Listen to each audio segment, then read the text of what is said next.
referendum. I have to have that word written down.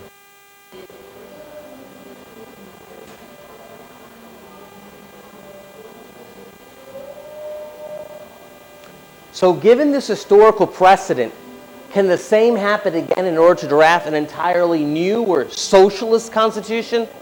Yes, it can. And in fact, there are several new constitutions already written that would do just that.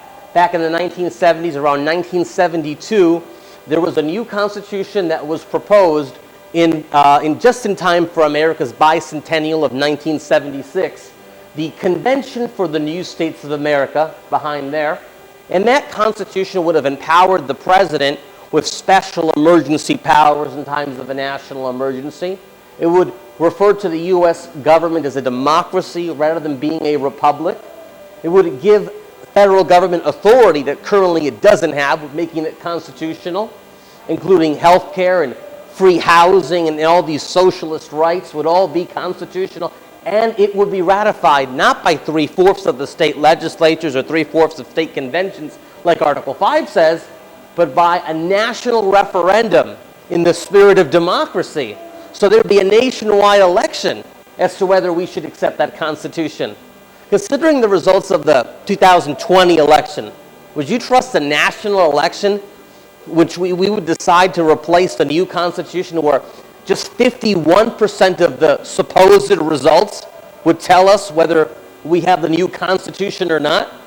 Well, if you trust the 2020 election, maybe you trust the results of this election. Another proposed constitution is one that appeared in the Democracy, a Journal of Ideas. It's very similar to the one from the 1970s. It has more woke modern language and climate change initiatives in there. But this Democracy Journal proposed constitution for the U.S. also refers to the U.S. as a democracy numerous times and essentially is a list of candy for the left. Everything they want would be constitutional. And this big picture right here is from The Nation magazine. The Nation magazine is one of the most Marxist news publications published in the United States. It is one of the leading journals of the communists here in America. And this magazine in 2017 published an article entitled Conventional Wisdom, in which they were calling for a modern Article 5 to rewrite the whole Constitution. And in their article, they talk about getting college, making Obamacare constitutional by assuring that health care would be a right under the Constitution. And they talk about getting rid of the First Amendment so they can control your political contributions to elections. Again, this is totally a leftist, Marxist constitutional proposal, and they want it to be under Article 5. And in fact, if you could see here on the corner of the article, they even quote Mark Meckler's justification in The Nation magazine. The quote reads, "The hordes have broken through the gates of Washington, D.C., and now we should tear the structure down." Mark Meckler, president of Citizens for Self-Governance. And Citizens for Self-Governance is the parent organization of Convention of States. In fact, it's called Convention of States Project because Convention of States is a project of Citizens for Self-Governance. It's interesting, the left is always talking about burn it down, tear down the system. Meckler's using similar language that the Marxists are quoting as justification for why they want an Article 5 convention. Interesting that they would quote Mark Meckler. That's very revealing. So, would this be a limited convention? Well, I don't think so, and I don't think that you think so either based on what was just covered.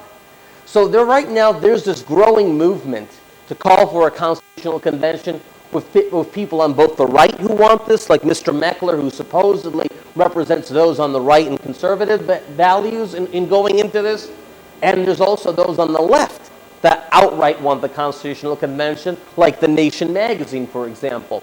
In fact, there are the two leading organizations on the left and the right wanting an Article 5 convention. They want the same thing, but they sell it differently to their base. On the left, you have a group called Wolfpack. They also even call it sometimes Convention of the States, just like these guys. And then, of course, there's Convention of States Project or Convention of States Action that wants the CON as well. So two groups, a left one and a right group.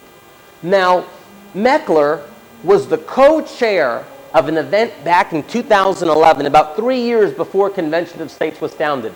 This event was called the Conference on the Constitutional Convention.